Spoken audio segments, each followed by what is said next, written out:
Periode kedua Perang Salib, serangan balik tentara Islam. Jatuhnya beberapa wilayah kekuasaan Islam ke tangan pasukan Salib membangkitkan kesadaran kaum muslimin untuk menghimpun kekuatan guna menghadapi mereka. Maka di bawah komando Imaduddin Zangki, gubernur Mosul, kaum muslimin bergerak maju membendung serangan pasukan Salib sampai mereka berhasil kembali merebut Aleppo dan Edessa dari tangan orang Kristen pada tahun 1144 Masehi. Sayang, tidak lama setelah itu, Imaduddin Zangki wafat pada tahun 1146 Masehi, sehingga posisinya digantikan oleh putranya, Nuruddin Zangki. Di bawah pimpinan Nuruddin Zangki, dia ingin meneruskan cita-cita ayahnya untuk merebut dan membebaskan negara-negara Islam di dunia timur dari cengkeraman kaum Salib. Maka dia memimpin pasukan dan berhasil membebaskan Damaskus atau Syam pada tahun 1147 Masehi, kota Antioquia pada tahun 1149 Masehi, dan Mesir pada tahun 1169 Masehi.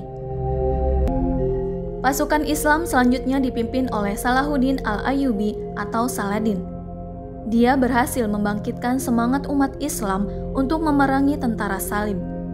Sehingga pada tahun 1175 Masehi, Salahuddin berhasil mendirikan dinasti Ayyubiyah di Mesir di atas reruntuhan dinasti Fatimiyah sebelumnya.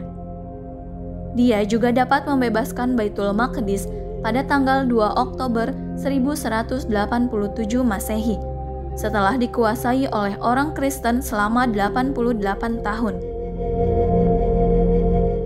Selanjutnya, Salahuddin Al-Ayyubi memberi ampunan kepada orang-orang Kristen yang tinggal di kota itu.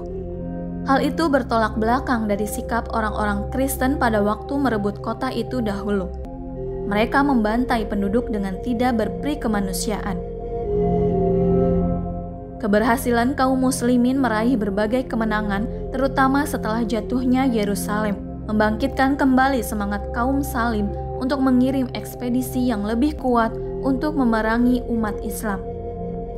Mereka kembali mengirim ekspedisi yang dipimpin oleh raja-raja Eropa besar, yaitu Frederick I, Kaisar Jerman dan Barbarossa, Richard I, Raja Inggris, dan Philip II, Raja Prancis. Pasukan ini bergerak pada tahun 1189 Masehi. Setelah masing-masing pasukan merasa lelah bertempur, pada tanggal 2 November 1192 Masehi, dibuat perjanjian antara tentara Salib dan pasukan Salahuddin Al-Ayyubi yang disebut dengan perjanjian Sulh Al-Ramlah. Dalam perjanjian tersebut, dijelaskan bahwa orang-orang Kristen yang pergi berziarah ke Baitul Maqdis tidak akan diganggu. Tidak lama kemudian, setelah perjanjian itu disepakati, Salahuddin Al-Ayyubi wafat pada bulan Februari 1193 Masehi. Dari yang dijelaskan di atas, dapat diketahui bahwa pasukan Salib periode kedua ini tidak berhasil merebut Baitul Maqdis dari tangan kaum muslimin. Adapun faktor kemenangan pasukan Salahuddin Al-Ayyubi yang berhasil mempertahankan kawasan yang direbut dari tangan pasukan Salib dulu ditentukan oleh beberapa hal. Pertama, kedudukan Sultan Salahuddin Al-Ayyubi sebagai Sultan dinasti Ayyubiyah sangat kuat sehingga dia berhasil memotivasi rakyat untuk mendesak pasukan Salib. Selain itu, pada pihak pasukan Salib, peperangan sudah berlangsung lama yang membuat mereka jenuh berperang. Akhirnya, Raja Inggris Richard mengajukan perdamaian kepada Salahuddin Al-Ayyubi pada tahun 1192 Masehi untuk mengakhiri perang. Periode ketiga Perang Salib. Pada periode ini, tentara Salib dipimpin oleh Raja Jerman Frederick II. Tujuan utama mereka untuk merebut Baitul Maqdis. Sebelum mereka ke Palestina, mereka berusaha merebut Mesir terlebih dahulu. Pada tahun 1219 Masehi, mereka berhasil menduduki Dimyat. Sultan Mesir dari dinasti Ayyubiyah saat itu adalah Malik Al-Kamil membuat perjanjian dengan Raja Roderick II. Adapun isi perjanjian itu antara lain: pertama, Frederick II bersedia melepaskan Dimyat dan Malik Al-Kamil melepaskan Palestina. Kedua, Frederick II menjamin keamanan di Palestina. Ketiga, Frederick II tidak mengirim bantuan kepada Kristen di Syria. Dalam perkembangan berikutnya, Palestina dapat direbut kembali oleh kaum muslimin pada tahun 1247 Masehi di masa pemerintahan Malik al-Saleh, penguasa Mesir selanjutnya.